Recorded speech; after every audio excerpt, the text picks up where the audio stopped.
Today's sponsor is Forever Barnwood. Guys, we have been using this in our renovation of our building here in Powell, Wyoming, and I am here to tell you it is amazing. They are a premier supplier of barnwood across the U.S. Their products come from fresh-cut Wisconsin white pine, which has been kiln-dried way below standard lumber and hand-processed into various products like barn doors, beams, flooring, and wall covering. This type of lumber product provides all of the advantage of reclaimed barnwood at a fraction of the cost, not to mention how easy it is to work with because it's straight lumber and it doesn't have all the waste. Their barnwood products are a renewable resource and come in a variety of widths and lengths, large sizes for countertops, beams, posts, stairs, and railing systems, as well as wall covering and everything else. Their prices are only a fraction of the cost elsewhere, and they can ship anywhere you need it. With their innovative barnwood products, you'll have the right piece at the right time for your special project.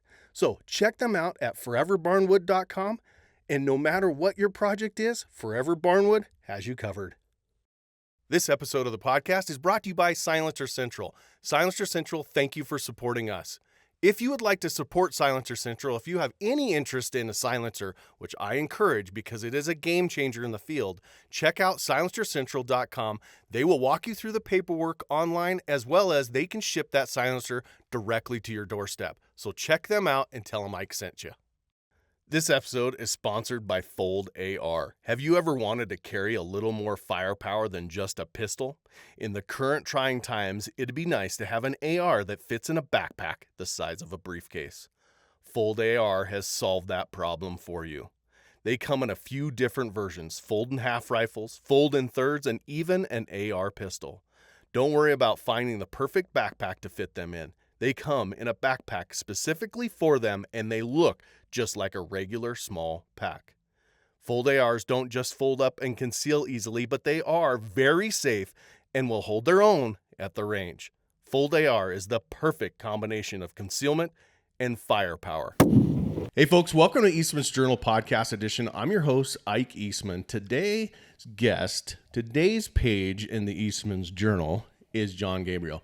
Jon is not only a staff member here, but he's also comes with a ton of hunting experience and a ton of industry experience, and has a very unique childhood upbringing story. He shared a little bit with me off camera multiple times. I've known Jon for 5 years, probably. And one of the first things I remember about you is Hunt Expo. Coming into our booth and just talking, and it was you and your wife. And I remember she would start telling hunting stories. I'm like, she went on that hunt? She's tough. Yeah. Tough. Hallie's tough. She is. And I got to give her a lot of credit because she hangs with the guys, never complains, nothing. At first I was kind of like, oh, she wants to go hunt and do her thing. This will be cute. Yeah, we'll test this out, And then, it was just crazy because I remember taking her up in the Wasatch Front there in Utah, 10,000 feet. It was like, well, we'll go scout some mule deer during the summer and kind of do that and just see how she does. She went, never complained, nothing, whole time. And I was like, okay, is she just putting on a front here? Well, I'll feel this out. To this day, 7 years later, she's just going along, never says anything. Yeah, she just sends it. Yeah, she just does it. So send it. That is, she literally is like, grab the gun, whatever, and she'll just send it. So it's pretty cool. But not only do you have an awesome wife, but you guys are new parents. Your daughter's 4 months old? 3.5. 3.5 months old? Yep. I forgot at that age you still do the halves. Yeah. And that's been a new experience. Yep. But let's get back. You're not from Utah. You're actually from Washington. Let's get back a little bit to your childhood and growing up, and how you started hunting, and if there were sports, and then you have a really interesting college, what you did in college and what you did after college, and of course your industry knowledge is you're very well connected. Yeah, it definitely was not, I would say, like my path to get here. It was like something I dreamed about as a kid, but it was not. Everyone's got their own path. Some Right. people, like their family members, are born in just doing, and you grew up around the hunting and everything. I grew up around hunting and fishing, my dad was not part of the industry. And so it was like, for me, it was kind of like one of those things that I just had this drive to want to be in the hunting industry someday. And I think it's one of those things that you look at and you're like seeing guys hunt all the time and you're like, oh, that's all they do for a living. Oh yeah. You know, and it's kind of that misconception where you're thinking, oh, they just hunt, they live. Don't burst bubbles, John. We do. That's all we do. That's all we do. Yeah. And a little bit of work here and there. Yeah. And I own a computer. I've never turned it on. Yeah. I don't even know how do you use that thing. So yeah, it was kind of an interesting, you know, thought at that time. And my dad always, you know, and my mom both, oh, go to college, do the normal thing, go get a job at a big company and, you know, work hard for all the years and just retire and call it a day.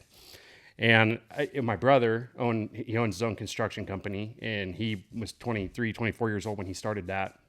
Still has it to this day. Wow. And so it was kind of, I see my brother kind of branch out away from, you know, what the norm was supposed to be. And my dad was the type of guy, he got out of the military, went to work for US West, which became Quest, AT&T, bought him, etc. But he 33 years, and he just was like, steady, just that was his job. And that's kind of that generation too, isn't it? 100%. The boomers, that's just, they were the end of that era of you know, get a job, work there till you retire, and then you live your life. Exactly. And that was my dad. I mean, my dad retired just over 50 years old. He's like 53.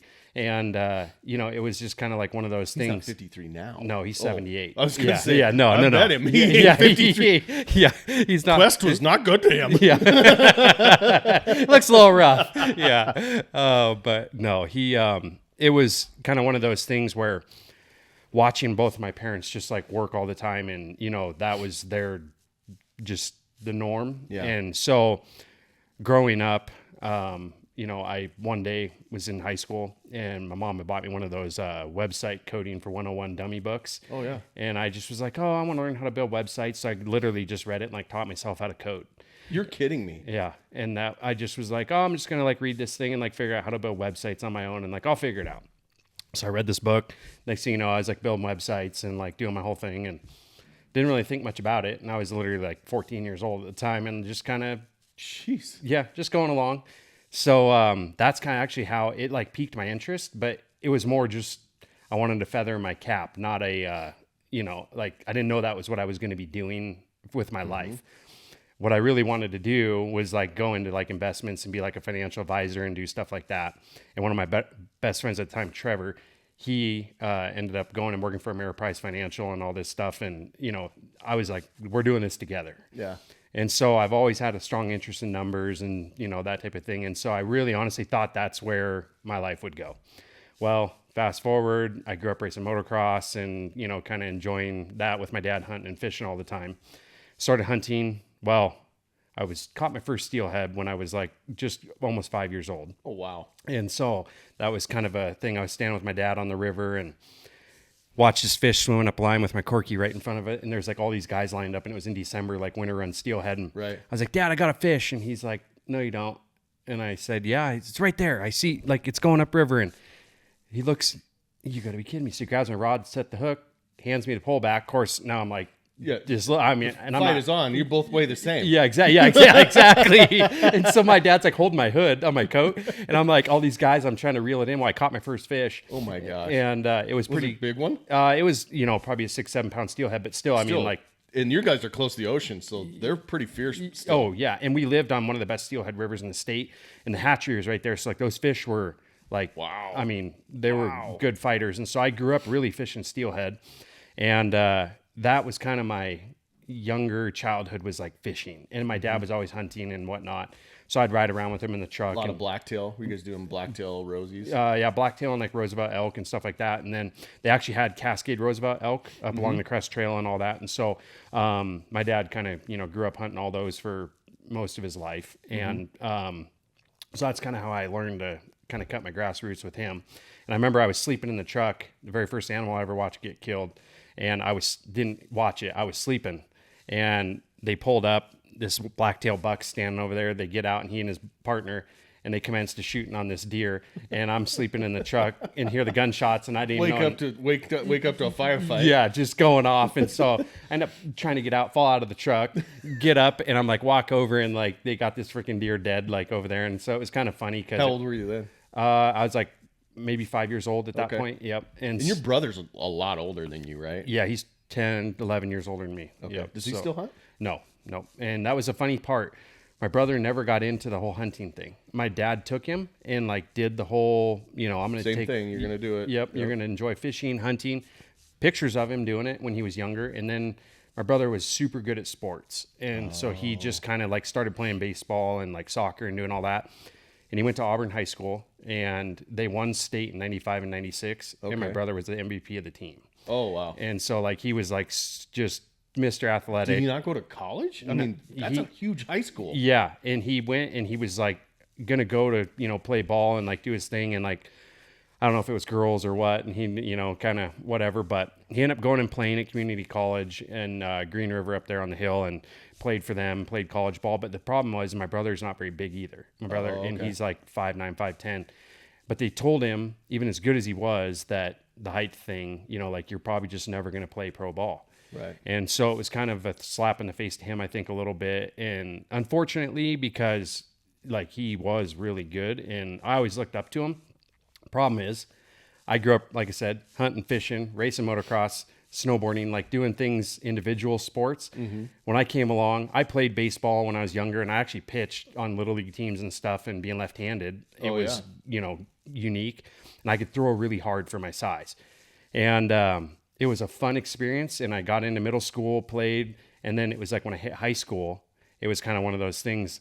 The coach that was there when he coached my brother was still there. Oh, okay. And he's so like, there was expectations. Yeah. It was like, oh, the little brother's here. We're doing this. Mm-hmm. Well, I was like, I think it kind of, for me, it was like one, like, I know I'm not my brother. I was good. I was athletic, but it was not, I just didn't have the drive to like play ball like my brother did. So I kind of shied away from it, went back to racing more, and just really, and at the time, like I was racing motocross like all year long. And so it was like, we were traveling around the country on, What bike did you ride? My last that I had was a YZ85, and like I was riding minis, like getting ready to go to big bikes. And Ryan Leupold, who it went on to win a bunch of Supercross motocross. We grew up riding together. He's a superstar in the motocross world. Yeah, and so that was like, we grew up next to each other, riding all the time. He was better than I was, but it was just kind of like one of those things. Like, I mean, when you're watching a prodigy at the time and you didn't know it. Yeah. It was, but it was cool because I was so involved in racing and like watching and learning, and I was good, but not that good. And so it was kind of reached a point where that was my childhood. Like that's kind of what consumed me more than like playing sports. And I just loved it. Yeah. And then the hunting and the fishing. And I started hunting when I was like 10 years old in Washington with my dad and all that. And so you can see it was just kind of like, I really caught the bug, right? And I wanted to just progress and do that. And so I shot my first deer at 10. And then by 12, I was like, I'm hunting with a bow. Like I'm doing it. And my dad's like, oh, you're too young. You can't pull enough. Yeah, you can't pull enough poundage. All, you can imagine like stuff I would probably, tell my future daughter now. I'm going to be like, hey, like let's give another year or two. But I think it was a good learning experience. And so actually, I went out and shot my first blacktail buck with a bow at like 12 years old. Oh, wow. And it was pretty cool, just a little forky, but it was just it was the experience, And now you're addicted. Oh, yeah. That was it. That for me was like my turning point of only been hunting a couple years. Then it turned into, okay, I've killed one with a bow. Now I'm trophy hunting, And it wasn't really a trophy hunt though for me. It was just like, I wanted to figure out how to like be more successful and like do it. My dad had built a recurve back in the day, and he hunted and killed a mountain goat with a bow that he built, and it was kind of like, he's a mountain goat guy too, isn't he? Yeah, loves goats. Goats is like my dad's life, yeah. And so it was kind of like for me, that was like my dream someday was to go kill a goat with a bow, and like mainly do it with a recurve and build one and do it. I still have yet to achieve that, but like honestly, do you still shoot traditional? I don't, but I want to get into it just to like maybe go do that hunt again, just to follow in his footsteps, like someday. But not that obviously you want your parents to pass away, like by any means, but it's like, I think it'll be one of those things like someday when my dad passes, then it'll be like a thing to me. Drive. Yeah. Like I'll really want to do it just to like reflect back on him and like the memories, So I'm kind of thinking that'll be like when I go back to doing that. But my childhood, though, it was like the hunting, the racing, all that just consumed me from sports. And then school. My mom was like super just school, grades, do this, do that. She pushed me to do Running Start when I was in high school, which... That is a cool program. Wyoming has something similar to it. So explain what Running Start is. What it is basically you can go to college, a community college, while you're in high school, and you can get credits towards your associate's degree while you're taking high school classes as well. And you're doing both. So you're it's a full load, but you have the opportunity to build these credits towards your associates, and depending how much effort you put into it and you can graduate with an associate's degree at the same time. Or you graduated with your associate's degree 2 weeks before your high school degree, before I even had high school diploma. Which actually you think about it and you go, is that even right?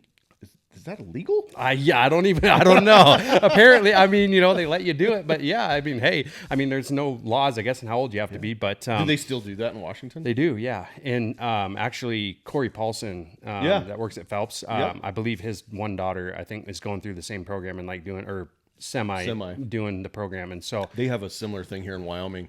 I don't know if they have a name for it, but it's the same thing. When you're a junior in high school, you can start taking college classes. And it works out basically to where... if you have a full load, it's not enough that you can graduate with your associates, but you're only like 3 credits short. Yep. And then go to college immediately after that. And my godson's wife graduated college with a bachelor's degree in teaching, got a teaching degree or full-time teaching job, never left her hometown, is a full-time teacher. And she was 20 years old when it all happened. Crazy. That is, it's awesome that happens. Get them out there, get them in working, get them doing what they need to do. 100%. And I'm all for it. As much as, it's like a lot of kids, their junior and senior year in high school, it was like the dances, playing sports, doing those things. And I do feel like somewhat like I missed out on some of those things because I was so committed to school. But looking back, I'm like, if I could tell anyone, it's just like, go do it because of the jump. Well, and it's not just, we just did examples. You were in marketing and finance, and we're talking about teaching, but it's also trade schools. I have a friend's kid that's in the welding program at the college here, doing the same thing as a junior, and in the welding program, he will graduate with his welding certificate out of high school, and as drill baby drill happens, he'll be in the workforce at 18, 19 years old. With a full-on making really good money, and hopefully somebody taught him how to do finances, and he doesn't go to the oil field and do dumb things with it. Right? Not everyone happens, but yeah, that's a really cool system that our program or our state and Washington's doing. Yeah, honestly, it's like it's tough. It's like if you're a family out there, and it's like financially, right? Because it's like, it's free and it saves 2 years of college. And especially, community college obviously is not what a university is these days, and they're getting out of hand, but it's just that little bit of extra savings, but also the maturity. Yeah. It's like, for me, it was going and being around, I remember sitting in those community college classes in my junior year in high school. And there was a couple women in that class with me that were like 30, 40 years old. Yeah. And it's like they were going back to school to like redo their life, or like go a second path in their life, right? But it was like, for me, being around that community of people, I feel like, A, you got away from all the high school drama quick. Right. And it was like, B, you kind of started learning because a lot of these people were already out working, doing real life things. And so I kind of got a chance to mingle and interact and like learn a lot. And then, it was like, even these women, regardless of, what they've done in their life so far, it's like they've had real life experience. And I felt like, to me, it was like I learned so much so fast being there. And you didn't get the like let me hold your hand, kind of like high school. I feel like teachers, it's like they'll help you, which is good. I mean, that's what you're there to do. But it was like when you're in college, it's like, hey, you got to learn, study this stuff, be here for the test, and that's it. And like you're done. And so I like just if you're motivated like on that side of things, I definitely would recommend it to anyone. But also when you come out of it, you're 2 years ahead, like headed in to get your bachelor's, and then everything else you do, like you're 2 years ahead of everyone else on and moving into the real world. Not to mention the amount of money that you save. I mean, I heard during March Madness they were going through all the schools and what it costs to go there. I think it was Maryland, $100,000 a year. That's insane. Unbelievable. Now I don't know if it was in state, out of state. It doesn't matter. That's the price tag on one of them. Yeah. That's crazy. And so you got a potentially $100,000 and $150,000 jump on everybody else. Yep. Yeah. And that was the thing too. It's like looking at it and all these kids now taking out college, student loans and doing all that. It was like, I worked full time. So when I graduated high school, I had my associates in business, graduated, then got my high school diploma. And then I went into the Milgard Business School in the University of Washington. And when I did all that, it was like I had 2 years to go get my degree, but I was able, helped living in state and like doing all that, but I was able to work full time with a little bit of help from my parents, obviously, and go through school, pay for it each quarter. And so I got out of school with no debt. Which is, that's better than probably is better. It's better than starting investing when you're 18. Yeah. I mean, cause it's like all these kids now, I mean, I know so many of my buddies, even like at 37 years old, that still, are paying on loans. Still making a mortgage payment to freaking Fannie Mae and Fannie Mac. Exactly. Freddie Mac. Freddie Mac. Yeah. It's crazy because they're still, all their loans and like going to be a lawyer, or doctor and all this stuff. And I'm like, man, you guys are like, you sure that was the right choice? Granted, we all have our own aspirations in life and that's fine. And whatever, but it's like, I just looking and depending what you want to do. I mean, that's super kind of cool. it. So graduated college with a business degree or a marketing degree and a minor in finance, right? Yep. And then what'd you do after that? Were you still hunting during, or was it just like, I'm going to take a 4 year, or I ended up taking a 4 year hiatus because this was just too busy? No. So here, this actually kind of goes back to like this whole thing of like me wanting to do running start. So my mom pushed me really hard to do it, but I'm in high school and my first job was actually working in an archery shop. I was like 14 years old. Okay. Probably not even legal to work, but I honestly, it was like one of those things. Like I more went, my dad would drive me and I'd spend every weekend and all summer with my dad since my parents got divorced when I was like 5 years old. And so my dad would drive up and when he retired, he moved down to Toledo, Washington. He'd drive, and I lived in Auburn, which is about 100, it's exactly 100 miles, basically doorstep to doorstep. My dad would drive up Friday nights, pick me up after school, take me back to his house. We'd spend all weekend together.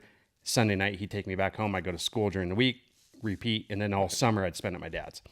Well, I was like 14. I'm like, oh, and I killed that buck with my bow, and I hadn't killed anything else with the bow at that point. So I started working in the archery shop, and my dad would drive me. It's called the Archery House, and it was like 30-minute drive every day. Shameless plug. There you go, Archery House. Well, yeah. George actually passed away now. So deal. But he was a good guy. He taught me a ton of everything I knew about working on bows, and I'd go over there, and I was just like a sponge because I was like so. Well, I shot traditional archery with my dad from when I was like 6, 7 years old. Like Pee-wee just shooting bows. But when I first got into the compound scene at that shop, and then it was kind of like, okay, now we're moving forward and like I'm getting into this. Right. And at the time, and I look back now, and I just was looking at your magazines on the wall out here, and I remember looking at the one, and I was like, 2002. Like what was I doing in 2002? Yeah, I'm like, that doesn't seem that long ago, and it's like looking back 22 years ago, 23. Yeah, but it doesn't seem that long ago to me, and but I remember reading, and I was like subscribed to the magazine then, and like reading the articles, watching Cam and like Mark Smith and all those guys, and like killing Gosh, you're bringing back names I haven't thought about in a long time. Same. I mean, but it's like just seeing that magazine really brought that back. But it's like that was the time when I was going through working at the archery shop, and I was just like watching all these guys and like Cam and the Eagle Caps and like evolving and like doing all this stuff in South Cox and like all those like way back in the day. And it's like weird to think about that now because it was such a driving factor in like me wanting to learn and like succeed and like do all that. So I worked there both summers till I was 16. Well, then at that point, I'm getting ready, running start, junior in high school, the whole thing. And I was like, if I go do this college thing, I can put my high school classes and position them right. They start in the end of September up there. I can hunt elk in September with a bow and then go to school. And so my dad was like, you're rigging this. He's like, no, you're gaming this system, aren't you? Yeah, yes, I am. Yeah, I was, and so I like already was like scheming on this whole thing and like had it figured out. And so honestly, that's literally was like one of my big deciding factors in doing it was so I could hunt elk. And so that year went up, I stalked a black bear with my bow in a berry field and shot it at 6 yards. Oh, wow. And so I was like my first kind of like big game kill, type of thing with a bow. And compound, and then shot it's not a big bull, 5-point bull, but it was like, man, like the wheels were, it was going. And so that kind of like sparked everything. And then it was, of course, as you know, it's like once you get a little taste of like success, especially with a bow, it's like you're hooked. Yeah. And so you get under 60 yards, even a 5-point bull elk, and you make it happen. Yeah, it's done. Well, I shot that elk at 5 yards. Yeah. And and so it was like, you can imagine it's like the bear at 6, the elk at 5. And I'm like, we're doing this, Mm-hmm. And my dad, of course, at that time, he's like, he'd went to rifle hunting for a lot of years. He hunted with a bow and went back to rifle, just especially when I was younger, just to like have his little bit of time in the field and be successful. But then it was like, I'm going to start archery hunting. Of course, he's retired, so he did. And we went on this full tear of like, both of us, like, we're archery hunting elk in Washington. And then we got into the whitetail thing in Eastern Washington, and that just really opened up a can of worms. Wow. And whitetail hunting in Eastern Washington. That's got to be a chore. It was tough because we were hunting mountain terrain. Yeah. We're not hunting farm fields, anything like that. Mountain terrain with lots of timber. Thick. There's no openings. Like it's straight timber. And so like we're still stalking. You got to be. We were sitting in tree stands. Oh, were you? Yep. And it was like the whole like game, like trying to hunt whitetail timber, like mountain whitetails. So that's where I really got addicted to like the whole like bow hunting thing. And I mean, we spent 20 years. Last year was year 20 doing it. And then of course, I don't know. You're still doing it. I did. And then this year they just outlawed the baiting thing over there because we were allowed to use bait and stuff at the time and whatever. But we spent so much time doing it. I mean, we were going over there in the summer, fall, scouting, like making trips. It was 8-hour drive. And we went, October rolled around. My dad and I were driving over, setting all of our stands, coming back the next weekend, checking, rebaiting things, checking other spots, looking for rub, scrape lines, doing, things. Right. Going back. And we were like weekends in a row. Like that was like consumed our life for 20 years. I mean, even when I left. Do they have big whitetail? Oh, yeah. Really? Yeah. My dad's buddy in 2006 shot the number 2 non-typical in Washington. It's 226. You're kidding me. Yeah. I didn't know that. I didn't know they got that big. Oh, yeah.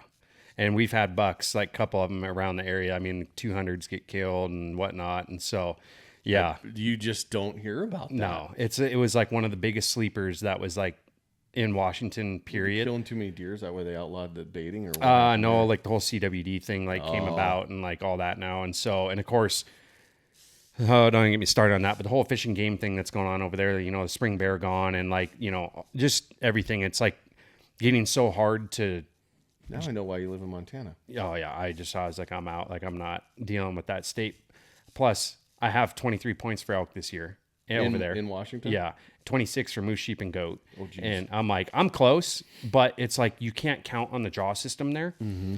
So when I moved out of Washington 6 years ago, going on 7 years now, I've been paying the non-resident fees over there to put in, but you don't get your money back. Like you have to put in, buy the tag to put in, and like it's spendy. But I was like so invested, and for me it was a points thing plus the like. I wanted to say I always like hunted the Blue Mountains, like that was like my dream for years. I wanted to kill an elk in the Blues. Well, now at this point, it's gone downhill so much, and I'm like not even putting it in there anymore just because it's not what it used to be. It. Yeah, but I'm still putting it in the state. But when I left, then went to Utah, now to Montana, and like being in Montana now, like I'm looking at Washington, it's more of like a principle thing. Like now I just want to like hunt there, draw it, hunt it, kill one, check it, and be done. who knows? Maybe this year. It's sad too because Washington had some really good hunting, unbelievable genetics, unbelievable winter ranges and all that. A lot of people don't know this, but my dad actually was born in Omak, Washington, and moved from there to Jackson when he was in 8th grade. But my grandfather, Grandpa Gordon, hunted. I think his biggest mule deer he ever shot was in Washington. Really? You can walk through the Sportsman's Warehouse in Wenatchee. Yep. You look at those heads, you go, holy crap, this is as good as Rifle, Colorado. Yeah. I mean, it's unbelievable. It's unbelievable. Crazy. I mean, there's some big animals. I mean, say what you will, but it's like, look this year, the new record, and it's like 490-inch bulls still getting killed over there. I mean, there is giant bulls. And I mean, I know a handful of guys that have killed 400, 420s and, like 430 bulls. And it's got the perfect, a lot of Washington has the perfect environment to grow big animals. That's the thing. The weather, I mean, yes, in the Cascades, you get heavy snowfall. But they're not up there then. Yeah, but they're not up there. And they can move down. But they have the summer range to grow those antlers, which is great forage. The thing, too, it rains all the time. Yeah. So it's like there's always such good feed. Yeah. We don't, it's like Montana. You can really, or here in Wyoming, it's like the drought or the rain in the spring with the feed can really dictate like what some 20%. Of the deer. See, yeah. And then it's like, but over there, it's always green. And so it's like a lot of those animals just like get a chance to grow, and so there's big animals. And I mean, we had a lot of years watching huge bulls in the blues and like, other places and bucks and the whitetails just get giant because 1, it's hard to kill them. It's so thick in a lot of places. 2, it's like the pressure wasn't there like some of these other states. It wasn't like known as, and the elk situation, they made it a draw so long ago in the east side. Those elk had a chance to grow and get big. And so they did it right. And for a long time, they didn't have predators. They had wolves, but they didn't have predators. They didn't, there was just, everything was stacked in their favor. Exactly. And so we had some good times, a lot of good hunting, a lot of... So what made you move out of Washington, and where did you go? I know it wasn't directly to Montana. Yeah. My other half. Yeah. Migratory. Yeah, migratory. Yeah, I had to move. And so anyways, Kylie, when she came into the picture. How did you meet her? We actually met at the expo in Salt Lake. Really? Yeah, years before. That's why you guys go every year. Yeah. Kind of a anyway. Reminiscence of, thank you. And so, but her family's from the Holiday right there in Salt Lake. And so, but yeah, I'd actually met her at the expo years prior, and I was working Phelps's booth and seen her, and just, that's how we met, and like followed each other on social. Not like, some people, it's like when they're being creepers and everything on social, it was like, not like that. It was like, oh yeah, hey, never talked, nothing. Literally met her at the expo. That was it. Never talked, left it alone. And then it was like a couple years later, didn't even know. And like, it just kind of, that's things like fell into place. And so it was like weird. She went to guide on an elk ranch in Colorado. Okay. And so then it was like, I'm like, oh, hey, how's things going? Oh, good. We just started kind of talking one day, and next thing you know, like we hit it off, and she's like, I asked her if she had any breaks or anything, because I was going to be hunting all around in the fall, and I was going to Montana that year. And I was like, oh yeah, well, do you want to like come out to Washington maybe? And she was like, yeah, why not? And I was like, oh, okay. Send it. Yeah, send it. So she came out, and like we hit it off, and then it was like she was guiding on that elk ranch, and I went to hunt eastern Montana, drove down and met her in Craig, Colorado there, and just spent a couple days with her like before I went to hunt, and just to kind of it was like kind of our second date, if you will, and we'd like hung out, took a month off. That was like November, and then it was like we still talked all the time, and I was like, maybe this is going somewhere. And then next thing you know, it was like, yeah, like we're doing this. So awesome. Ended up, it was kind of like, what are we gonna do? It was like she could move to Washington, or I was going to either move to Utah. Well, I'll be honest, I wanted an excuse to get out of Washington, and it was kind of like the perfect time to... Perfect excuse. Yeah, just like leave, And my dad had told me for years that he wished he would have moved to Montana, like, a long time ago. Long time ago, and just never did. And he had a job opening over there and never took it. Of course, have my brother and sister, which made it tougher, and then, so on me. And so it just like got harder and harder. Well, I remember like sitting there thinking about that, and I like talked to my dad about it, and he's like, if you don't do it now, he's like, I'm telling you, because I was like 30 at the time, and he's like, if you don't do it now, you're never going to do it. I'm like, that's good advice. There's no better time than when you have no reason not to. I just told my nephew that he's trying to figure out. He's graduating college here in a month, and he's trying to figure out what to do. And you know, should I stay here? Should I go here? And I said, you have nothing tying you down. Go figure it out. Right. Go move somewhere that you've wanted to live and see if you can make it. Or go move somewhere where you know you can make a living and see if you can make it. Right. This is the best time. You don't have a girlfriend. You don't have a wife. You don't have kids. Do it now.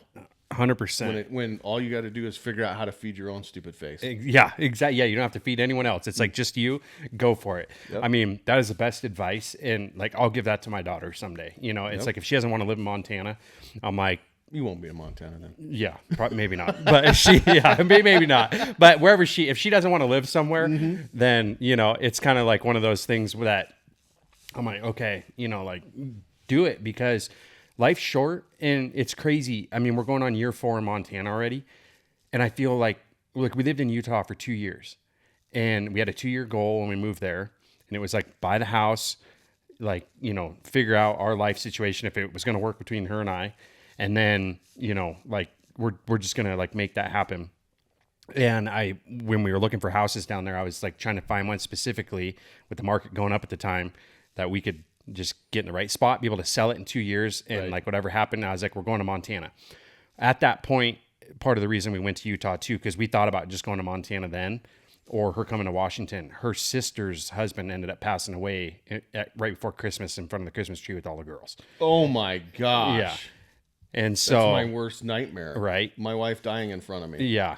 And so he ended up having a heart attack, widowmaker heart attack, and like passed away. And so it was kind of like one of those things like, okay, like she wanted to be down there for her nieces and like help and like everything.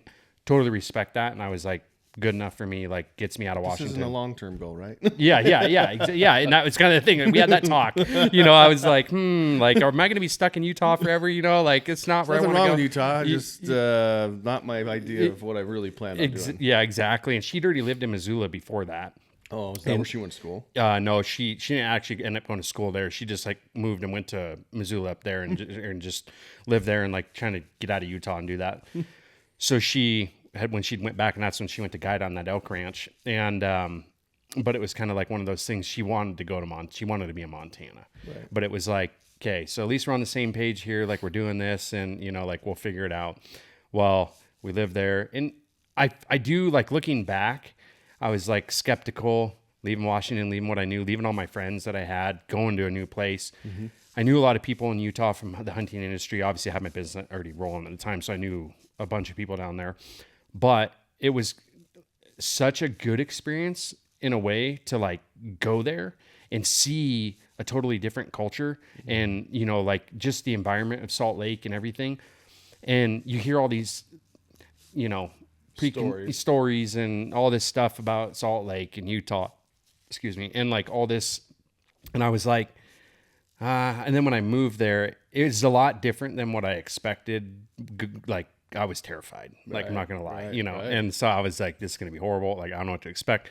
But after living there, like I picked up so many good things that place has to offer. And one of the big things now, fast forward to having my own kid, was watching the families.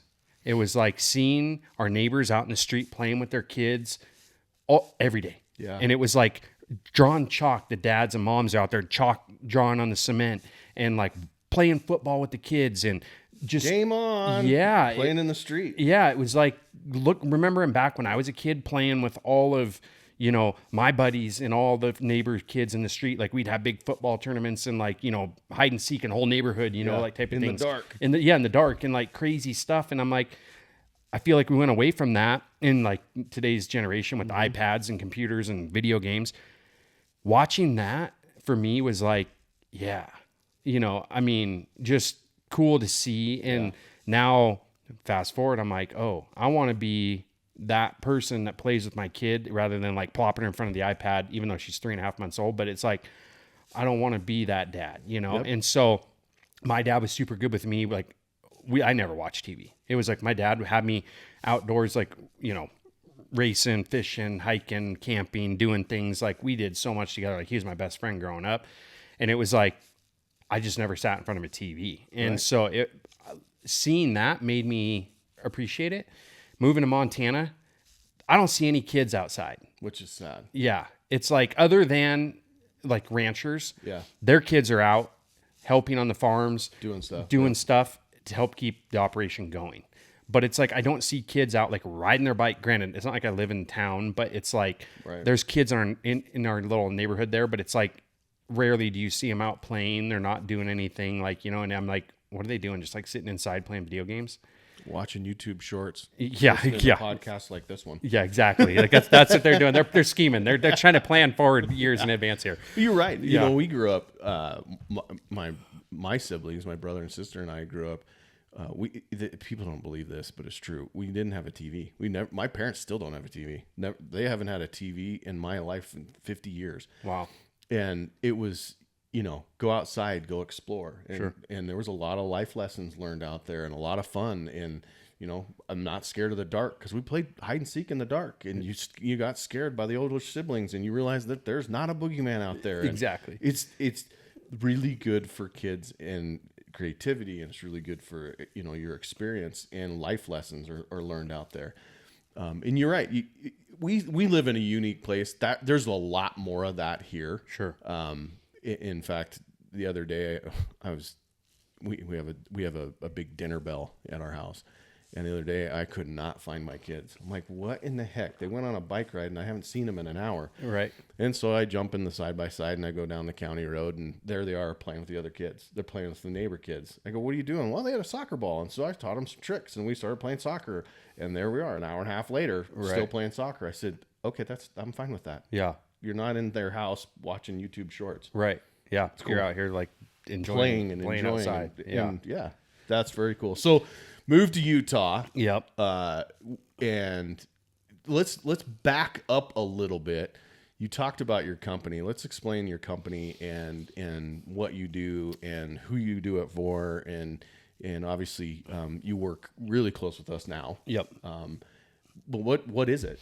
This episode of the podcast is brought to you by Eberly Stock. Eberly Stock is one of my favorite backpacks. Now, I've been wearing their backpack for almost 20 years. They have lightweight backpacks. They have modular backpacks, everything from their mainframe, which is just a frame pack that you can put bags on. They have these cool outside called bat wings that you can use. So check them out at eberlystock.com and make sure you tell them Ike sent you. This episode of the podcast is brought to you by Hornady. They make some of the best, most accurate, dependable ammo on the planet. No matter if you're coyote hunting or plink and steel or hunting big game out west or even going to Africa, they make a bullet or an ammo just for you. Some of the most accurate and dependable ammo on the planet. Also, check out my podcast with Steve Hornady and learn about ammo as well as their story and some funny anecdotes from Steve. Yeah, so I started Apex Advertising. So this is kind of back in the college days, me going up racing motocross, doing all that. Worked at the archery shop, went and worked at Sportsman's Warehouse. They opened one in Federal Way in Washington there. Mm-hmm. Went and worked there in the archery department, weird. And finished out my high school and schooling. And then after that, I went to the motorcycle store in Henshaw's Motorcycle and started selling motorcycles, watercraft, side-by-sides, ATVs, like you name it. They carried a ton of stuff. It was one of the biggest stores around until Rent Motorcycles open. And I really, I loved the power sports side of things. It was my whole childhood. Mm-hmm. So, naturally. Knew it. Yeah. Easy. It was easy. I could walk in and talk about anything. The only thing I had a hard time was selling a gold wing to a 65-year-old guy because I don't remember. I don't know. I don't tour across the country. It's got a radio. Yeah, exactly. Yeah. You turn this on, it's got cruise control. Cool. That was kind of the only, I would say gap I had, but I could still sell them. But that was, my dad actually had one back in the day. And so I learned from my dad, I'd kind of ask him, features and whatever, but I could sell really good. And, after that, it was about a year of selling maybe. And then this guy, Jay, that was doing finance at F&I there, I had this desire, I wanted to be an F&I. And I was, which is the finance side. So if you go motocross, or you go to a car dealership, yeah. and you need a loan, or it's even further than that. You just do the closing with the F&I right person. Exactly, yeah. Like all your paperwork you sign, title paperwork, the final contract, like all the stuff that you do, you sign that with F&I They're the ones that are trying to sell you the extended third warranty, place finish and everything. Yeah, else. buy paint protection and like all that. Yeah, Scotch guard. Yeah, Scotch. Yeah, all no kidding. All like window now. When I bought Kylie's Jeep here, they're trying to like sell me this coating for all the windows, and I'm like, no, like but it's like tough. It's funny. I love doing it because they don't know that I used to work in F&I. So I know all the loopholes. I know like everything about it. I know what things cost. I know the margins. I know how it works. And so I love going in and messing with car dealers now, especially because I'm like, just like, we're not doing this. And, but yeah, so I went into F&I and I was like 19, maybe at the time, like ish. Yeah. Like super young. And I'm like running an F&I department, which is like, aside from the owner of the store, like, that's number two. Number two. Tough part, I was going to school full-time, working full-time, and that job, you don't leave until you're the last one. Aside, even the owner, like Ron would leave, and I'm still there, like closing deals for people and trying to go to school and like do my whole thing. Right. Someone's selling a bike or anything, you're there to help get the paperwork done. And so that was the hardest part for me, was trying to like go to college and like do all this stuff and like make it through life. Right, I mean, there was a lot of, like, you talk about people look at running a business or like doing things. And it's kind of funny because you're like, oh yeah, people go and work their 9 to 5 and somewhere. And I'm like, I don't even know what that's like. Yeah. You're like, I don't think I've ever honestly like worked, like even when I worked at the archery shop, it's like it opened at 10, would close at 6, 7 o'clock at night. I'd get there at 9, stay till 8. Like I was like working like those long hours, even at like 14 years old during the summer, because everyone was coming in trying to get their bows done. Guys standing around talking hunting. Yep. You're going to listen. And of course I was a sponge, and I'm just trying to learn everything I could. So it's like, for me, I've never really understood just working a simple job. And so I didn't mind it, but it was like the long hours after finishing schoolwork. I did schoolwork while I was at the motorcycle dealer during the day. Like if I had a break, I was like doing my work. And in the midst of this, my brother's buddy owned a mortgage company. Housing market's booming back in, 05, 06, 07. Yep. He's like, come on, like come over here. Let's do this, go do home loans, learn something new. Of course, I'm seeing all the money that they're making. They're driving freaking Mercedes and all their stuff, and like fat houses on the lake taps up there and their boats and all this. And I was like, at that age, you're really, like, I'm in. Yeah. Like back to the 19-year-old kid that's going to go welding in the oil field. Exactly. I'm in. Yeah, I'm in, because I'm going to be driving that F-350 and like have air nautique and everything else. And so a surf boat and on and on and on. Exactly. And so I seen that and I'm like, oh yeah. But back to my finance, like I always thought I was going to get into some sort of finance. And, that was kind of like, I was like, oh, I'm going back to the numbers side of things. Hence why I liked F&I, because it was like I was dealing with the numbers, dealing with, all that side. So doing home loans, I was like, cool, I'm going in. My other big thing, I was like, I get to go to work every day. I get to wear slacks, a button-up shirt, and a tie. Yeah. And like for me at that time was kind of like one of those things where I was like, yeah, like I want to do this. And like, that is like my drive. Like I was like, going, I'm a true professional. Yeah. Right. And like, it was like, I had that and plus I was like younger.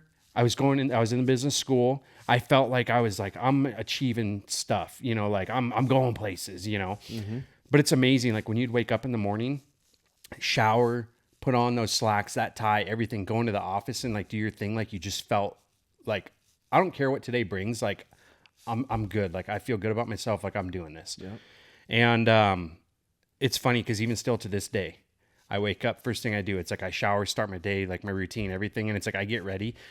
The last couple months with like having the baby, I end up with like puke all over my shirt or something, And so it's been a little different, but I still get my, it's like the one thing Kylie and I said was like from day one, like we're going to get up and carry on our routine. And it's like, even though I have my office built in my shop. And so I get up and like leave the house, but I go out there every morning, but it's like I get ready and like go to work. It's like in that, but even though I'm working long hours and I might be working from home, I go out there and it's like I just feel like I'm starting my day off good. Like, you know, and a lot of people would probably just get up and put on gym shorts and like not even brush their teeth and like that is such a negative habit. Exactly. It's so toxic. 100%. You know, I work from home a lot, and it's the routine. Yep. 100. Yeah. And you have kids, it's even more powerful. 100%. Your kids need it. Yep. And I will say, for having a 3.5-month-old, the way that she acts, man, like, I don't know many kids. It's like, not that maybe that's just who she is and she's super good, but it's like, she is so good with us and like everything that we're doing. And I feel like she's kind of like followed into our routines. And I'm able to still work at home right now. Kylie went back to work and I'm able to run my business and do my stuff, still take care of the little one. And like, so I'm playing Mr. Mom, Mr. Dad here until we get her figured out. But it's like been a lot. But back to the dressing up and like doing your thing. I wanted to go into a profession like that where I was like, just feeling like you're worth something every day. Right. You know? So we start doing this whole home loan thing. Market crashes. And we're like, right before the bubble, huh? Yeah, it was like right at the bubble. And I had a couple months, it was like things were good. The only thing that I was battling was my age and trying to learn and sell and like do financial stuff for families, people making the biggest decisions of their lives, buying a house. And they're looking at a 19-year-old kid that they think has never been anywhere or done anything. Exactly. And that was, trust me, no, this is the best thing for you. Yeah. Yeah. Like it was such an uphill battle. And the other thing too, it's like at that point, I didn't have any friends that were wealthy enough to be able to not be wealthy, but like didn't have any savings or any money or a job yet. Cause we're all young to be able to afford to buy a house. Where a lot of the people that my brother's buddies and everyone else that were doing it, they were all in their 30s and like, you know, had money to buy houses. So they just sold loans to all their friends. Right. I didn't have that. And so I was like having to grind and like go out and get these real estate agents to trust me and like, you know, everything. Yes, I had a good mentor and, you know, Ryan did an excellent job like teaching me and helping me and, you know, trying to get me business. Excuse me. And looking back, it's like kind of, if I was to do the same thing now, I would kill it.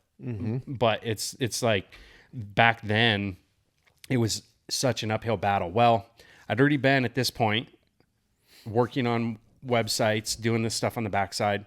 Met Rocky Jacobson like at the archery shop way back in the day, put on a calling seminar and needed help with his website. So I started dabbling, helping them with their website. Like I'm like 15, 16 years old. And I've been helping them ever since on the backside, just here and there, like they needed things done. Literally not even taking money. It was like get a free elk collar too, like here and there. Like I didn't even know any better. And I just thought it was cool because I was like, oh yeah, like I'm helping this hunting company. Like, you know, it's where I'm in the industry. Yeah, I'm in the industry. Like it's where I see, you know, pro staffer and where I see myself going. And so I was like helping then Corey Jacobson and like all that, you know, came along and, you know, he started Elk 101. And so it was kind of like being part of that whole thing when it started and all that, meeting people from Corey and Rocky and like that whole thing. Of course, then Jason Phelps and I knew Phelps forever and at the archery shop and we lived by each other and whatnot. So I started helping Phelps when I was young. And it was funny because at the time, like he was even selling Rocky's calls like on his website and like, you know, just.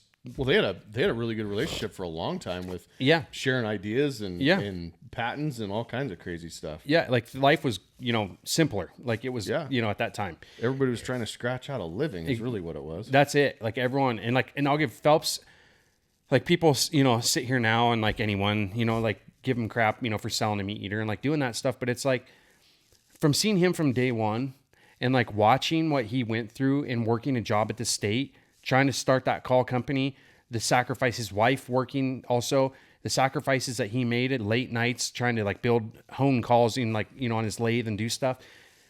Like people don't like, they just look at it now and like see dollar figures and they're like, oh, you're a sellout and all this. And I'm like, everybody that started a company, let's go back to like day one, because that guy grinded more than anyone that I know. And like, if you know Jason, like there's very few that know him on like a personal level, probably like I do and a few others. But it's like that guy, his drive and determination to like succeed in like his willpower to like raise his kids because they were young at the time. And like, and his one son has diabetes and like all this stuff. And like to go through everything that he went through, I'm like, yeah, you know, that to me is the American dream, because it's like, I watched him suffer so many days and like, you know, nights and pictures and like working his ass off. Yeah. And to be where he is at where now, I'm like, no one looks back at all that time and, really appreciates what he had to go through and like the family side of the struggles and like all the stuff to like make things work. Mm-hmm. And that's kind of where it's like anyone, like I have such an appreciation because it, obviously I've been there myself. Right. And so it's like to see that go and kind of transpire. And now I look and I'm like, yeah, like, dude, you did it, and it's the American dream. It is. And those that look down upon it are it's just jealousy or envious. Exactly. Not willing to put the time into it. Exactly. That's a lesson, man. If you have a dream, get out there and do it. Figure it out. There's a ton of resources. There's never in history been an easier time to fulfill a dream than right now, because the information and the resources out there for you to help you do it has never been easier. 100%. And if you're not listening, get off freaking social media. Start listening to books on whatever you're interested in. If it's business, if it's whatever that is. Yep. Get your ass out there and do it. I mean, they say there's a guy named Dave Ramsey. You and I have talked about Dave Ramsey. Super, super knowledgeable on the finance, personal finance, but he also has this thing about businesses, and it's called EntreLeadership. He says he's done the study that the average millionaire reads 12 books a year. The average billionaire reads 5 books a week. A week. Now, I'm going to define that. You go, how do you read 5 books a week? They don't read every single word. They have learned how to skim through a book and get the pieces out of it that make sense. Right. And it's true, 100% true. The wealthy people that I've hung out with, that's what they do. Yeah. And they go through stages, like sometimes I'll read business books and sometimes I'll read an entertaining book. But here recently, this winter, I got into trappers' journals. Those things, talk about tough sons of bitches. Oh. Those guys, holy buckets. Yeah. What they put up with. Now, granted, there's a few that put up with it for decades. Some of them only did it for 5-6 years. But they were tough. And you could learn so much about what the human mind and body can do and how smart they were. Oh, man. But I can't. Anyway, we got sidetracked. I can't agree imagine. 100% that Phelps, good for them. Yeah. Good for them. Yeah. And that's, kind of one of those things, like being there from day one and seeing all that was super, intriguing to me. But during all that time of all this happening, I'm doing the home loans and like, loans for some of the people, like friends that we had like that and whatnot. And the market crashes. Things just home mortgage. Oh, everything. Housing market. People are losing their homes. Yeah, because everyone was like doing, they were like on interest only, ARMs and stuff like that, and like everyone lost their houses, and didn't the thing that start that, if I remember right, wasn't it PMI? Yeah, well, no, it was like banks that were approving like overinflating like income and like just like allowing like loans to be written on like fictitious like. You didn't even have to provide like pay stubs. Oh my gosh. Yeah. So it was like stated income and just like, I make $10,000 a month. Cool. Well, okay. Do you really? Or, was that before taxes, like, which obviously they go off your gross anyways, but it's like trying to figure out what other assets they had, cars, boats, other things. They weren't even taking into that into account. We got a good credit score. Cool. Stated. Boom. Here's your loan. Go get your house. Oof. So that's what really crashed it. And, looking back at that, it was kind of a blessing in a way, but it was also tough because, here I am so young. I didn't have the resources to go out, really and like succeed, and like. So you didn't have the F-350 and the surf boat yet, and the 2 houses on the lake. Yeah, all that stuff. You weren't there yet, but no. You got to watch people that crashed. Yeah, and I got to watch people that I knew that had that stuff going under. And so it was kind of like an eye-opener to me too, and I was like, whoa. Seeing that in a way, and if you ask Kylie, I'm like the most frugal freaking person. I know you are. It's fun. Yeah. It's funny to watch the story of him buying his wife a Jeep. Oh my gosh. It was like a hobby. Yeah, it was. Like it turned finding the right Jeep, nickel and diamond the dealer. Oh yeah. It just turned into like this game, But like a game. I'm like so frugal. And but seeing that at that time was almost like the best thing and like experience it because I didn't own a house yet. I didn't have any of that. And so it was kind of like cool, good, bad, ugly, like everything. It was like just all of it wrapped into one, I guess. Well, this other guy, Ryan Christensen, that worked at the motorcycle at the mortgage office with us, He edited their videos, and they started this weekly like news segment video that they did, and they'd put out, and it was kind of like when social media and like all that was coming into the scene big time, and they were giving, most everybody got their Facebook account in 2009. Yeah. This is 2008. Yeah, this is before that, and you actually had to have a college email address to get Facebook, and which I did. Yeah, which I did, and so like I was on there like in the beginning. So we started all this whole like video thing and like doing all these news segments and all this stuff, which we're still doing to this day. All these years later. Yeah, it's crazy. And they blew it up. And it was pretty cool and like special to watch. And they give market updates and all this stuff. So Ryan's like working on that. I'm over here designing all like these flyers and stuff for like real estate agents. And like we're doing all that, you know, like helping market, you know, we're just building a marketing firm. Really, we didn't know what we were doing, but that's kind of what we were doing. Yeah. And it was funny because all these houses were coming back on the market as bank-owned homes. That year we end up basically, well, Ryan and everyone in the office, but kind of raising the number 1 and number 3 real estate agents in Washington. Really? How And did they do it? It was kind of this. Because I'm sure you couldn't do it now because the world has changed. Yeah, like everyone, like things have changed. Like there's so many systems out there now, but we're like writing or like posting all these listings like on Craigslist and whatnot.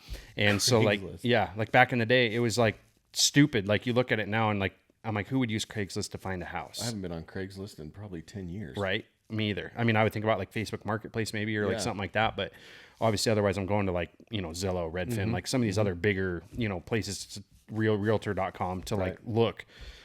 So we're helping all these agents with like their marketing, building them websites, like helping them lead generation and things like that. And of course, you know, we're doing home loans because like leads are coming in and like we're just basically, you know, I'm trying to get business. They're like, hey, I got this lead for a house, blah, blah, blah. And so we're calling them and like doing their home loans.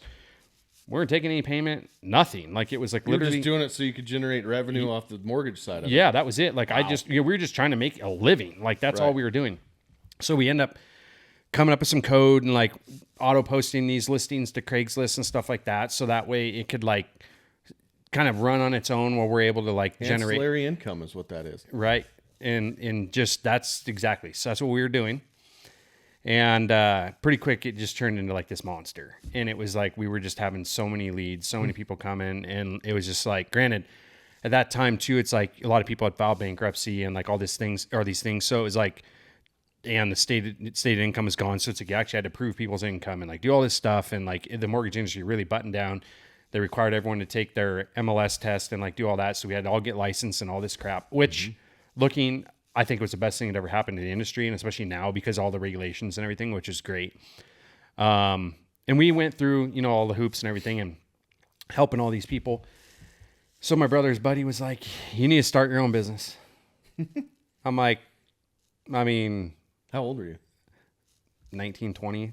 Yeah, I was like 20. This all happened within 20. No, I was like, 21. Yeah, because I was like right when I graduated college. And so I was like 21-ish maybe. And he's like, you need to start your own business doing this stuff. And I'm like, doing what? You know, like. I don't understand. Yeah. Start business doing what? Yeah, I don't understand. We're not even getting paid on that. Yeah, I know. That's the thing. I'm like, I'm not even getting any money. Like, what am I supposed to, how am I going to make money? So he literally was like, you need to be building websites, flyers, like business cards, helping real estate agents or loan officers, like anyone, like market themselves, you know? And so he's like, you need to start your business, just building websites. Like you will make it. You'll figure it out. No, yeah, I'm good. Well, he didn't give me a choice. And so he fired you? Yeah. It was like literally just like, you're gone, like figure it out. And so it was kind of, I mean, I'm here to give you advice, but you no longer work here. Yeah, exactly. And so it was like kind of like an eye opener. And like looking back, I mean, the best thing that ever happened to me, but it was also kind of one of those things that I'm like terrified, you know, I'm like, I have nothing. And so I don't know. I was in a tough spot for a while. But I figured, you know, it was like just banging down doors, like trying to figure it out, doing design work, like, you know, helping, plus getting my word of mouth out. They were helping me, you know, it was like, you know, meeting agents and stuff like that. They needed help. In the meantime, back of my head, I'm hunting all this time. Like, you know, it was like hunting was my life still. I mean, at that point, I'm like, any chance I could get to be out in the woods, like I was going, like, you know, fishing, like doing everything. So it wasn't like I ever stopped that to do You were still doing that. You were working so you could do that. Exactly. Like all my money was going towards future hunting. And in the midst of all that, it was kind of like one of those things that I'm like, well, I'm just going to go into the hunting industry. Like, I already know some people. I've already had some clients like Corey Jacobson and Rocky and them, and like we're in Phelps and like working, and Phelps was growing and like everything. And so pretty quick, it was like, met a few more people. And then, but at that time, like social media, it was the biggest tool to promote your business. Mm-hmm. And it was like easy. And I just, all of a sudden it was like, boom, I have my niche. And I was working on Cam Haynes' stuff and like, the Keep Hammering logo and whatnot. Like I was the one who designed that. And a lot of really? people, don't know that. Huh, and I didn't know that. Yeah. And so it was like back in the day, I mean, Cam kind of had the idea but it was like, I was the one that made it and like put it together, and you see where that's Luke shoes this morning. The producer just walking around in a pair of his shoes. Yeah, exactly. And so there it is. And so it was kind of cool, like looking back, but it was like, I just took off. And then pretty quick, it was like, I was using social, just posting like my logo design shirts, stuff that people are doing now all over the place. Like, all the artists out there, Joel Pilcher and Lydia, and like all these other ones that are like drawing all their custom drawings, which I love watching. Lyle from Stone Glacier and like seeing all them. Yeah. Cause it's like, we all have our own style and we all have different things that we're good at, but it's like, I was so far ahead. Like I was doing that stuff years ago, right? Promoting, growing my business. And then it kind of just turned into a word of mouth thing. And then I just kind of always have my website there and I'll post like some updated work, but I stopped kind of like marketing that side because I got too busy. Yeah. I was like, I can't keep up. And, I got good handful of clients. I was taking on doing other little projects here and there. And I was doing stuff for like random people too. Like I'd get some, like this lady in Washington that was one of the friends of one of our buddies at the mortgage company, owned like this, she opened this big doggy daycare thing. Okay. And I like built this huge website for her, and like she opened this $1 million doggy daycare, and it was like all this meat company you work for. Yeah, now custom and like and they did kinds of sell stuff. like do cuts of like high-end meats and stuff like that, and like you name it. Like I've done so much stuff in like so many different avenues of business, and it's cool now. Like, but like at that time, I was just like so laser focused on hunting. I was like, all I want to do is make enough money that when hunting season comes around, I just want to be able to like go hunt all fall. Mm-hmm. And like, I thought that the dream of all you guys, like I was part of the magazine back then. And so it was like, I thought that you guys just hunted for a living. Like I was like, these guys just go out, just kill things. That's all they do all year. How do I get there? And like, so in the midst of this, like starting my business and doing all that, I'm like, okay, I'm figuring it out. I'm getting there.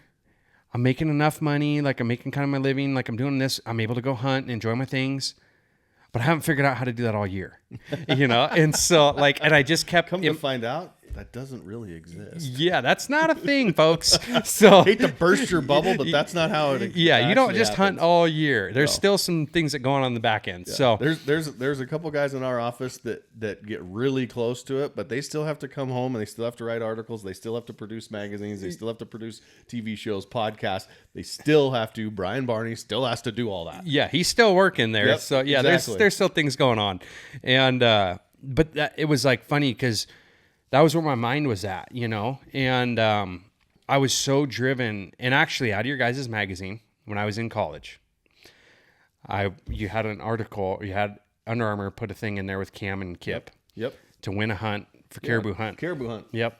And Cabela's. And Cabela's. Yep. They were sponsored it and all that. Yeah. And they were filming it for their Cabela's Adventures out, whatever that was. Out and there. yeah. And I wrote the article, and it was like, what does hunting mean to you? And you had to write an essay. I ended up winning that. You're kidding me. Yeah. You were the guy, I met you. Yeah, I know. In the airport. And Guy and Nate Simmons and all you guys. Oh my gosh, that was like 2006, I think. Yeah. So I was the one, I won that. And so I like. did not know that. Yeah. And so like I went on that, and like Kip, I'm in college at UW sitting in one of my finance classes, and I get a call on my phone, and it's like this unknown number. Maryland number. And I was like, thinking, I'm like, well, it's around tax season.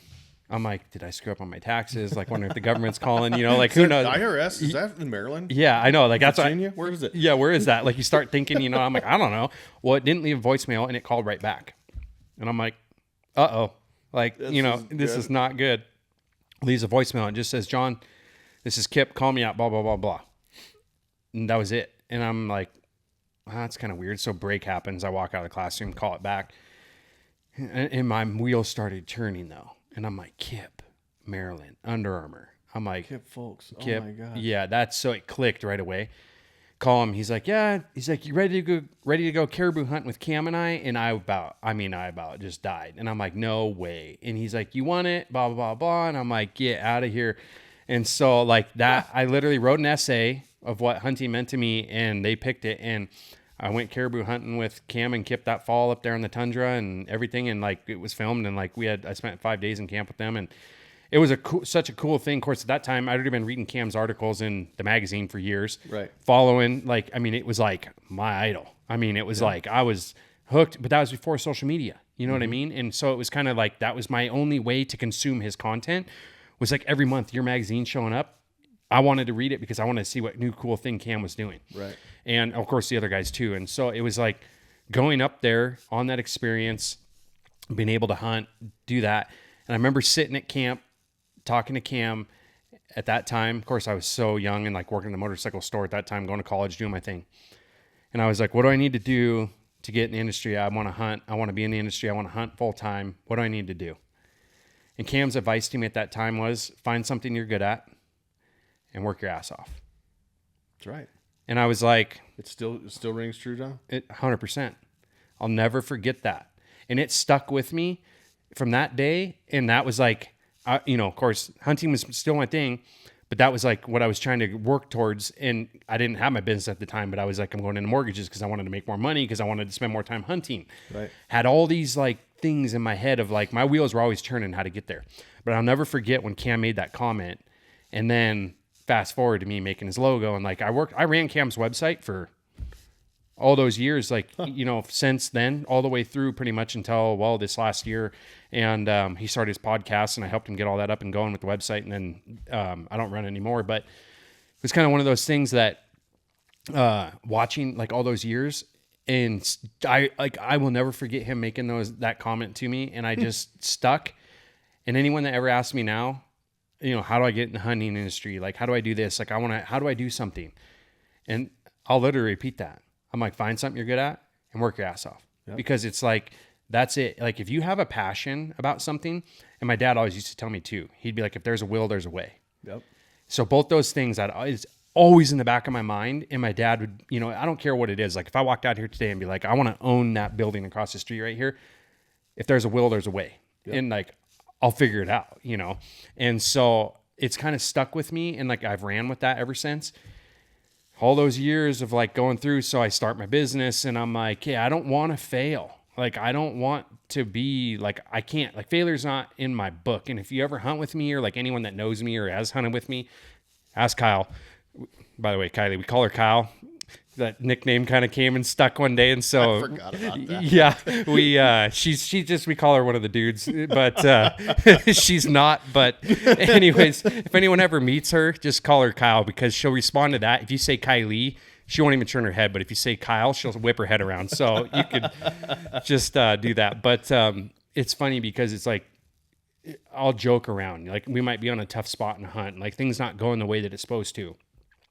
But I'm the type of person, like, I won't go back. Like, we are not going home until tags are notched. Yeah, It's like, and not usually on like smaller critters. Like, I'm going for it, and like, but it's like who I am, and it's like my drive that I have. But the business grew. So Apex Advertising is what it's called. And you've told me a bunch of stuff I didn't know, but you've done logos for Leupold. You're wearing Leupold. You went on a hunt with that or for them, which is an awesome hunt. Check it out on YouTube. It's a Wyoming elk hunt where you drew a coveted tag and spent, I don't know, how many days did you spend in there? Actually, it wasn't that many. It was only like 4 days then on the hunt itself, but prior, lots of days prior to. Yeah. And in grizzly country, shoot a hell of a bull elk, and it's an awesome adventure. Yeah, true awesome adventure. It's on Leupold's. I don't even. I think it's on Leupold's YouTube channel, if I remember right. Yeah, it might be. We'd have to look. I haven't paid attention. That was 4 or 5 years ago now. But yeah, there's a lot that's happened in the meantime. But right. And so for me though, it's like kind of one of those things where it was like the business growing, and like my mind is just so focused on that I'm like, let's just like keep going. times evolve, everything gets bigger, more of my time's getting consumed. There's been a lot of turning points where I'm like, I need to hire a bunch of people. I need to like do this. And I never did because two things. One, I'm so focused, I wanted to hunt and I didn't want to have to babysit people so I could go out in the fall and like do my thing and, you know, whatever. I want to be able to turn it off. Exactly. And then two, it was like, okay, if I do like hire, it's like the growing pains and like all that stuff and, you know, having to like go through all the baby steps and like the just so many things. I mean, you obviously know is like, you know, having employees and stuff like that. There's so many things you have to go through. Yeah. And I just didn't ever want to do that. Plus, I wanted to work with a select few clients that I could really focus my efforts on and give them 100%, 110, 150%. I don't, you know, like for me, there's no 100. It's like I'm always way over. But it's like I wanted to do that. And that was like my drive to like the core clients that I was working with is like I wanted to be able to focus on them, have that personal interaction. I was worried if I hired people that I was going to lose that interaction, like with that personal touch. Yeah. And so I really worried about that for a long time. Looking back, it's like, yeah, sure. Could I have like grown and like probably made way more money? Sure. But at the end of the day, also the money wasn't like everything for me. It was like, I didn't care. I wanted to make enough to have a comfortable living, but I wanted to go hunt. I had other things in my head and that was it. It was like, you know, I was okay with that. Well, and you do such a good job. You know, I'm going to explain a little bit what you do here is kind of what, you know, it's what your forte is. You are the brains behind the scenes with TagHub and our website and now the branding, the marketing of everything we do. And you really bring a perspective from the hunting side, from a hunter's perspective, and understand the beauty I love about, you know, working so closely with you is you understand what the left hand and the right hand are doing. You know, okay, if we do this with marketing, how are we going to make the website work with it? And, you know, what does that look like branding and making everything look appealing to a hunter. Right. And for those of you that haven't started to see it, you will. It is coming down the pipe. Unbelievable stuff coming out of here, coming out of Jon's little nugget. Yeah. It's fun. And, you know, it's like looking at other things. We talk about hunting, like being a passion. I mean, obviously it is my number one. I mean, I lay in bed every night. Even now, it's like the little one takes up more time, but it's like I'm pulling up my maps. I'm looking, I'm scouting all the time, looking at Google Earth to this day. It's like, I still do that because it's like, that is my happy place. Like, and you know, and it's like my calming, like my thing. And like a couple weeks ago here, I had some new arrows and I just went out in my gun room in the evening. Kylie came home from work. We ate dinner, did everything, gave baby a bath, did all of her stuff. And I was like, I'm going out there for like 45 minutes on build some arrows. Yep.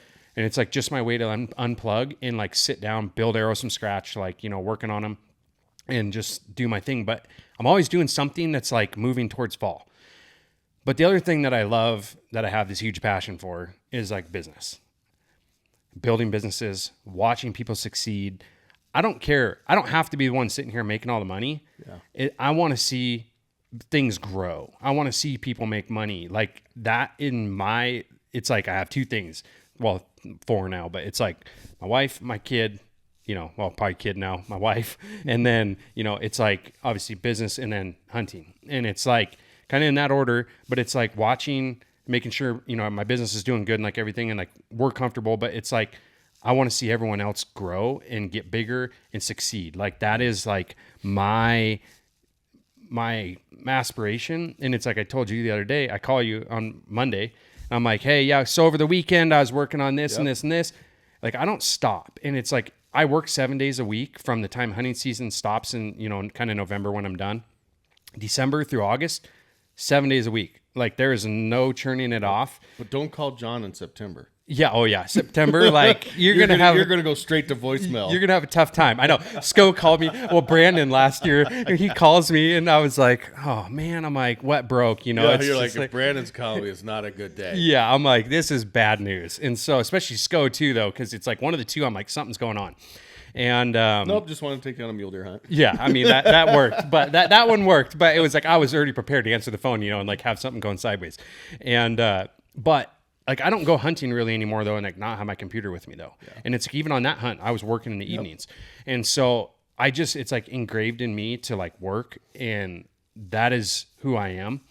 And I just go. And I'm like, what is the next thing? Like, what is the next big thing that we could be doing? Or what is the next trend? Like, what is it? And so I'm always looking for those opportunities and the avenues and like taking things that way. And obviously our industry, like being around in the industry now for, well, really 20 something years, 22, 23 years, really, since I started. But the business about 14, 15. It's, well, no, longer than that actually. But like looking at that back now and having worked with so many of the companies, I mean, it's like you guys, and it's like doing stuff, for Leupold and Corey and, Kifaru and, like, I mean, Cam and like all these Black Ovis, Camel Fire, it's like all those big companies, and like having worked with them all at some point, one fashion shape or another, it's like I've learned a lot. I've seen a lot. I've seen, a lot of people, and I've seen these companies grow. And it's cool because I've watched new ones come into the space and like watch them disrupt and do things. Right. And then I'm like, okay, well, what did they do? Like, how did they disrupt? Like, what made them part of it, Right. And it's really, to me, I'm still like a sponge on that. It's like every day I'm like, what can I learn today? Well, you're gonna love what's next here. Just wait. We got 30 days, and I'll share it with you. It's gonna be crazy. I'm all for this it. Place is gonna blow up. I'm excited because it's like things like that for me. I'm like, oh, just like, what can I get my fingers on, And obviously in the midst of all this too, which we haven't even covered, it's like I did start another business in the midst of all this, and the Elk Collective, and we had that and grew that. And that was kind of another one of those things to me that was like, I just wanted something else to do. I needed and it's a really cool concept, and it's online learning for elk hunting. And it's not just your knowledge. You went around and got, I don't know, 5 or 6 other guys, maybe more than that. There was like a dozen, probably. Yeah, a dozen guys, and got their perspective, sometimes on the same subject. Right. How do you call elk, or what gear do you use, or glassing strategies, whatever. Yep. And it allows to this day, still allows the audience to go in there and go, okay, I fit more with, Dan Picard style of hunting versus Brian Barney style of hunting, or whatever. Yep. So we have the Elk Collective now, we have the Deer Collective now, and there's more of that to come down the pipe as well. 100%. Like, and that's ever evolving and growing as well. And so it's like all these little things, and it's just one of those things as a person. It's hard when I go look back at all the hours and all the days and all the time that I spent prior in school, working, not knowing like that normal 9-to-5 job, carry forward into today. It's like, I just go. Yep. And that's who I am as a person, but it's like the same. It's like in my hunting and like everything that I do. And it was funny this morning because I woke up and I look in my bag, and Kylie had put a card in there, and she wrote. Those are the best part. It was the best. My kids and my wife do that to me. Yeah, and it's so cool to like see that. And I read it this morning, and it was, her like saying like how cool it was to watch me like adapt into the role of like being a dad, because she was there obviously before we had a kid, and like she knew me, but she's like seeing me like holding the little one and like raising her, and she made comment about like me like still being able to run my business, have the dad role, do all the stuff that I do, and she's like, I just don't know how you do it. And like it kind of chokes me up, but it was like kind of cool to like watch or like read that, because it's like, man, that's the why you do it. Yeah, it's like why. That's it. It's like that is my why, but it's like also it's like everything else that I do. It's like I'm such like I get focused, and it's like I'm just a passionate person about like things that I love, and it's like I go for it. And and so I mean it's like hunting. Obviously if you look, it's like the last handful of years, like I've killed some big bulls and like big bucks, killed a big bear. I mean but it's not just me, it's like she's there with me, and she participates, does it all. And it's like, I hope the little one, like someday she comes along and wants to do it with us. But it's like all those things to me, I mean, it's like people ask like, well, how'd you get out and do this? And the one thing too, which I know you get, and I look at this and it's like, people are like, how do you find the time? How do you do this? Like, how are you able, and I'm like, I look at it and I'm like, man, I need more hours in the day. Because it's like I can't even accomplish everything that I want to do in a day to where I'm at now. And I still like I go to bed at night and I'm like, oh, we need to do this. We need to do that. Oh, hunting. Oh, this. And I'm like, I need more hours. Mm-hmm. But it's like if people knew how many hours I invested into being successful in the woods outside of just doing normal day life, that transpires. And I'm like, people have no idea. Like, and we go back to the whitetail thing in Washington. All those years, my dad and sister and I think we killed like 26 bucks. Wow. And like some pretty big ones. I mean, I've got a handful. I got like 8 or 9 that are in the book, and they're all like really good bucks. But it's like, I've spent so many years doing that, but it was learning it and all the time that I invested, let alone the days hunting. I mean, there were years when I would spend 12, 14 days sitting in a tree stand 10.5 hours a day to kill a deer. People don't see that. They think I just went out and like got lucky, shot a deer. Overnight success that took 20 years. Yeah, exactly. And it's like, and like last year, it's like hunting elk. I went through some stuff, and it was like, just the trials and tribulations that like hunting can bring to you, let alone I had a 27-week pregnant wife and like all the other stuff. But it was like I hunted 15 days before I killed that bull, not counting my days in the summer scouting, all those days scouting, looking for bulls, trying to find the right bull, like doing all that stuff. But it's like all those things, I think, as a person, it's like I just look at it and then I see guys like you, and I've followed you guys for years, your whole family, and, a lot of other guys that are really successful. And it's like we all have those traits. Yeah, it's, you work your butt off, and you said it well. You work your butt off, and you work your butt off. Last night, I went to bed, woke up like 3 hours later, and couldn't get it out of my mind. So I got up and just started working. I worked till like 2 o'clock in the morning. Yeah. And then went to bed, slept a couple more hours, got up, went and worked out. It's just, that's what works for me. Right. I can't, if I get something in my head, it's really hard to get it out of. And it's better just to go get rid of it. 100%. So. And that's how, it's like Kylie should give me crap because right now my computer's sitting at the dining room table, but mainly just so I'm like there to help her with the kid and everything. Right. But it's like we eat dinner. Right, I'm on the other end to like keep working, And so it's just like how I'm wired, and I understand like it's not for everyone. I understand people have other commitments and things that they do, and like that's fine. This is what works for me. Yeah, this is who I am and what works for me, and I just don't stop and I don't shut off. And like I don't know. Energizer bunny. Yeah, pretty much. Like I literally like I look at it, but So what do you got coming up? What do you have you drawn any tags yet? No, not yet. We hopefully will find out about Montana this coming week. Yep. It's what is it, 10th right now. So yeah, probably next week, 15th, 17th, it usually comes out. Hopefully we draw our elk tag there again. And then, deer there's long shot, and I'm so far behind anyways. And then Washington, haven't put in yet, but, I got all my points, so I already bought my tags. I'm just waiting for the app deadline to open so I can throw my name in the hat. And then I bought points in Colorado, and Utah we'll put in just because I feel like you never know. We'll throw a dart at the wall there. Right. And then not sure on Wyoming yet what's going to happen. I don't know. I got a handful of points here, so I might just like wait, and I don't know. We'll wait. We'll see. I don't know. Maybe I'll hunt somewhere. I'm not sure yet. But really, this year I don't really have a lot of expectation other than I would love to have my Montana elk tag because that's kind of like my like. Yeah, well, and you've got it figured out. Yeah, obviously. Look at your social media.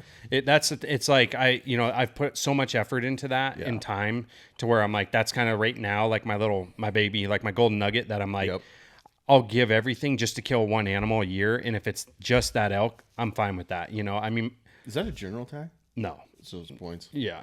Well, I mean, a lot of the tags in Montana you can draw as a resident, right. with 1 point. So it's like. Right.